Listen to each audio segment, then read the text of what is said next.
students. Welcome again to the course of Entrepreneurial Finance. I'm your course instructor, Shehzad Khan Durrani, lecturer, Institute of Business Studies, Cohort University of Science and Technology, Hangu campus. In today's lecture, we will discuss valuing techniques for unquoted companies. In our previous lecture, we try to differentiate between the unquoted companies and the quoted companies, or you can also call it the unlisted companies and the listed companies. We also discussed what are the factors that are responsible or that can determine the value or the wealth of the unquoted companies and the quoted companies. So today we will discuss the valuing techniques for unquoted companies. So let's start. Our outline, it includes valuing techniques for unquoted companies. We will try to overview the overall perspective of the valuing techniques for unquoted companies.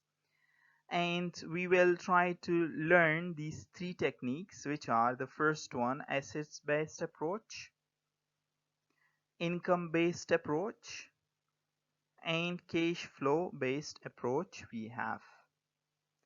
Then we will try to discuss in detail the asset-based approach, which is further divided into three, and they are book values, net realizable values, and replacement values. So in detail, we will discuss the net-based approach.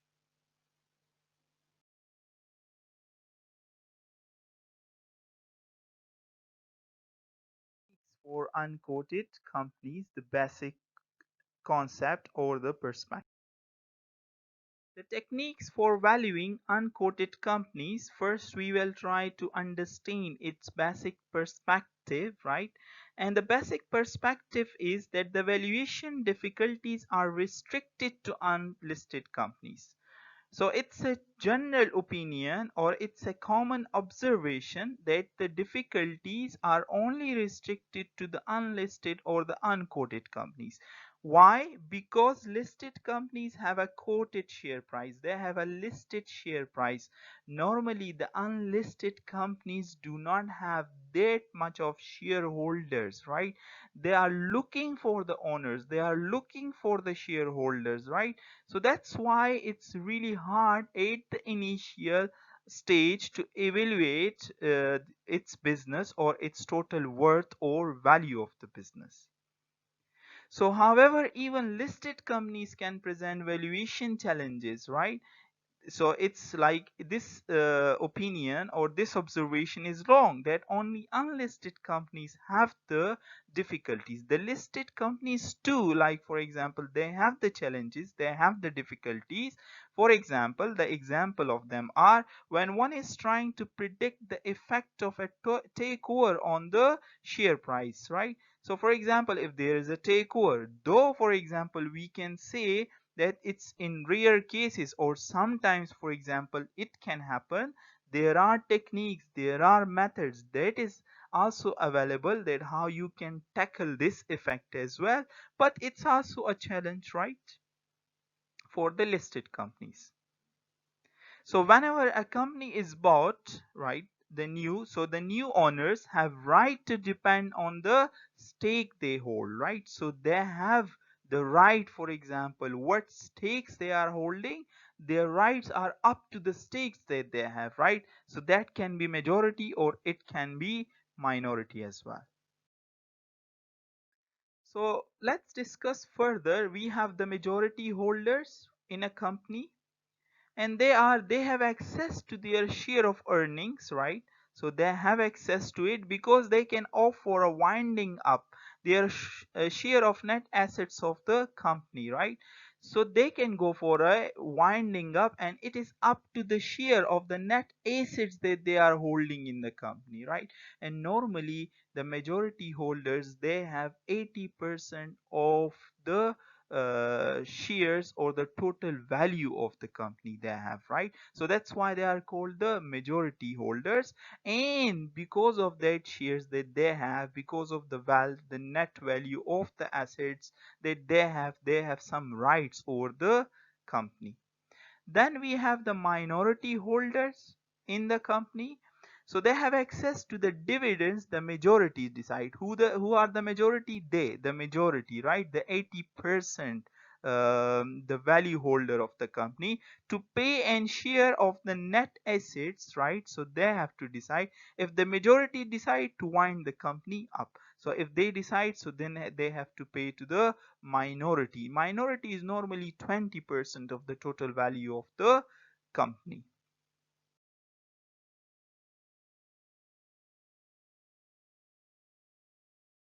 Discuss the valuing techniques. What are some of the valuing techniques we have, right?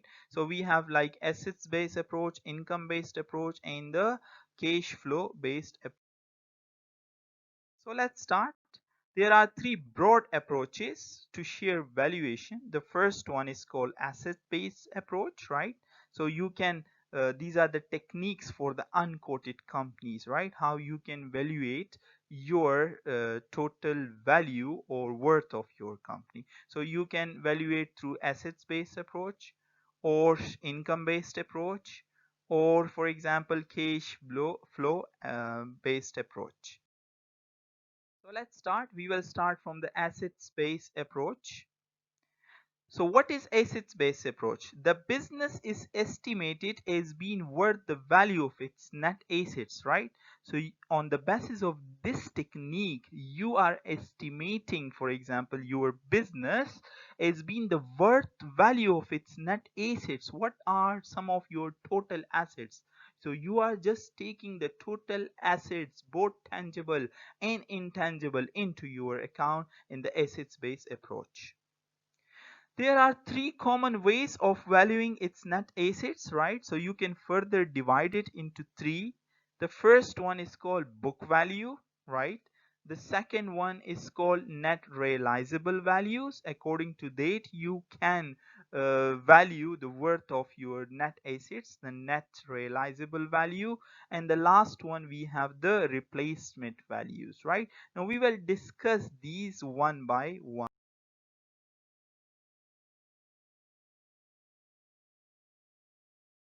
Discuss these three approaches of the assets.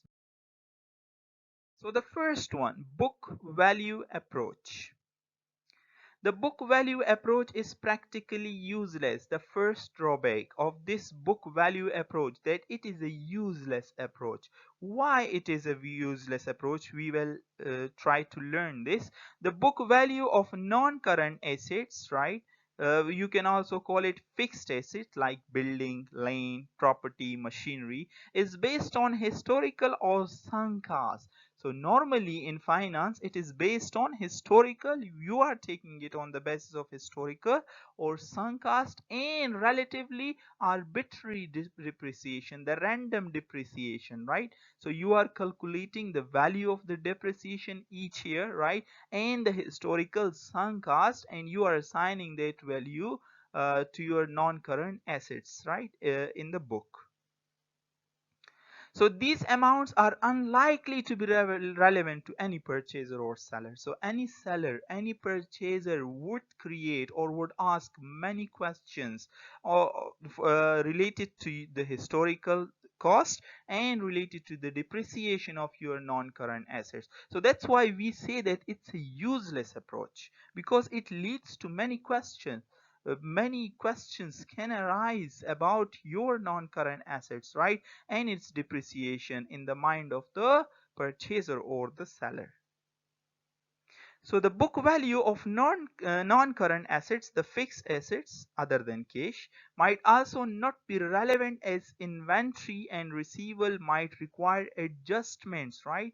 In the future, for example, when you are going to sell your inventory and receivable, the account receivable, it can be increased or decreased. So that's why it needs adjustment, right? It needs adjustment. So that's why it's a useless approach, because you are taking it without any adjustment. The next value approach, we have the net realizable value approach. Net realizable values of the assets less liabilities. So here we are trying to reduce it with liabilities. We are trying to subtract the net assets, the liabilities from the net assets. So the amount would represent what should be left for shareholders if the assets were sold off and the liabilities settled, right? So for example, it represents that what the shareholders will have in his hands after, for example, all the assets when they are sold off and the liabilities are settled. So what remains is actually called the net realizable value approach. So if the business being sold is successful, let's say you successfully sold out your business, then shareholders would expect, the shareholders have some expectation from the business because they work hard in the business, right, to receive more than the net realizable value of the net assets, right? They are waiting for something more than the realizable value. Why? They are not only waiting for the tangible values, they are waiting for some intangible values that they work hard, for example, that they let's say that they spend 5, 10, 20 years in the business, right? So they are waiting for its value in return. So successful business are more than the sum of their net tangible assets. So it's not only about the tangible assets, it's about the intangible as well. So they have intangible assets such as goodwill, the know-how, the brains, and the customer relates, a long list of the customer that they created for several years, like the goodwill, the know-how. So they are looking for all these, then these are called the intangible assets, right? So the net realizable value is not actually taking the intangible assets into the account.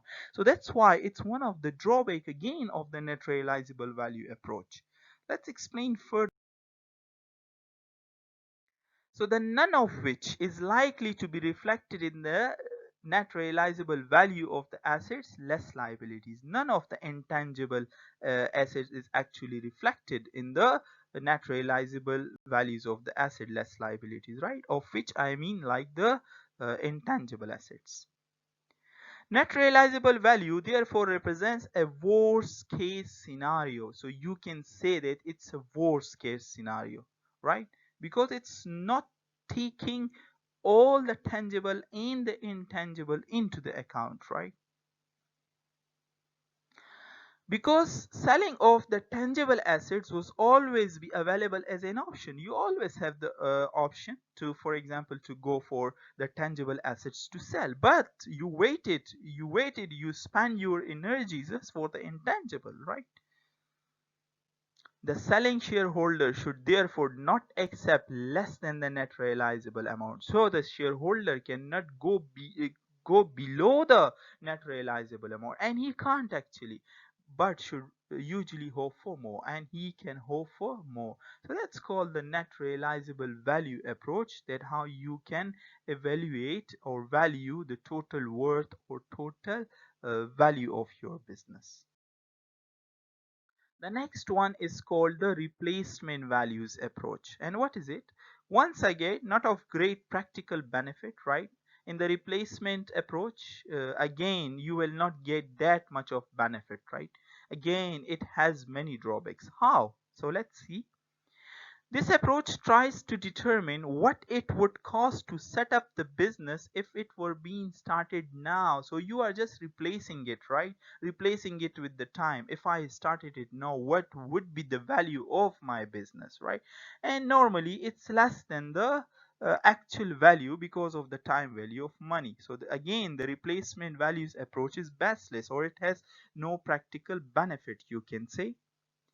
The value of a successful business using replacement values is likely to be lower than its true value, right? And it's always the case that it will be lower than the true value.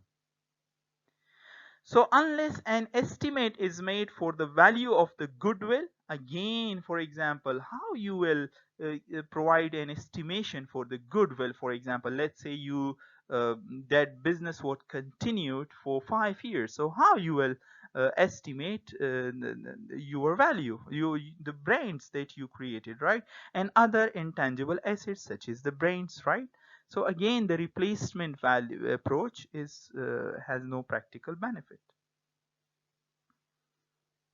Furthermore, estimating the replacement cost of a variety of assets of different ages can be difficult. So it's really difficult, for example, like you are comparing it with different ages, you are comparing it with the present period, and then you are going to estimate the values, and then you are taking that value into the account. So, like, it's just based on the estimations, right? And not that much of practical approach, right? So we can say that the overall the asset based approach for valuating your business or unquoted companies is not that much effective.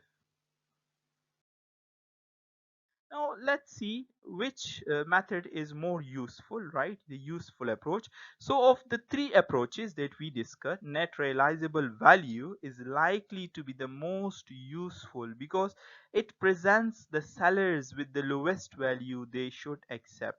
So among these three approaches, the book value we discussed, right? The book value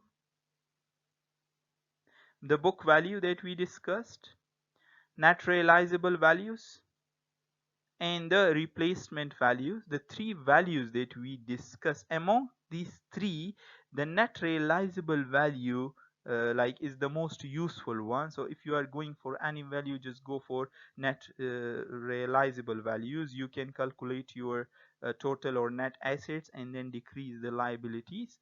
So what's left is the net realizable values. The book values and the replacement values are not making that much sense, because here you are not taking all the liabilities in, or maybe it can be the receivables or the liabilities. There can be an increase or decrease in the replacement, for example, comparing it with the current time or with the history or with the previous time. It can be it just the estimation, and sometimes it's difficult to estimate, right? So the net realizable values among these three, it's the most useful approach, we can say. So let's now explain this book value we have, right, and net realizable value. This is an example of it, right? So we have the non-current assets here 1000. Here we have an increase in the non-current asset after realizing it, right? So there is some addition and subtraction from it. So we have a value of 1500. Here we have a value of 1000, right? Then we have for example, inventory we have 500. Here the inventory is reduced by 100, so we have 400 here. Clear? Then we have the receivables, which are 300, right? So we receive less by 50, so reduce 50 from it, you will get 250, right? So the actual amount was not 300, it was 250 that we receive. We have the cash amount, which is 400, and we have the cash amount, which is 400 as well, right? So adding all of them, right, and after adding all of them, right, you will get for 1200 here, and we will get 1050 here after adding all of them, right? So 1500 1050, total amount is 2550. Here we have 2200, right? Here for example, the share capital we have 400, so yes, share capital is 400. We have the reserves, which is 900. Here we have an increase in the reserve, which is the 1150 after realizing its real amount, right? The bonds here for example, we have 400. Here we have 400 as well. Here we have the liabilities, the current liabilities 500. Here after realizing it, we receive 100 more, so we have 600 as well. So here the total amount is 2200 we get. Here we are getting 2550. So after comparing these two approaches, we can see, after comparison, right, we can see that the net realizable value is better or useful than the book value. This was a general example to understand the book value and the net realizable values. So that how you compare the two approaches, and how you can see that which one is useful.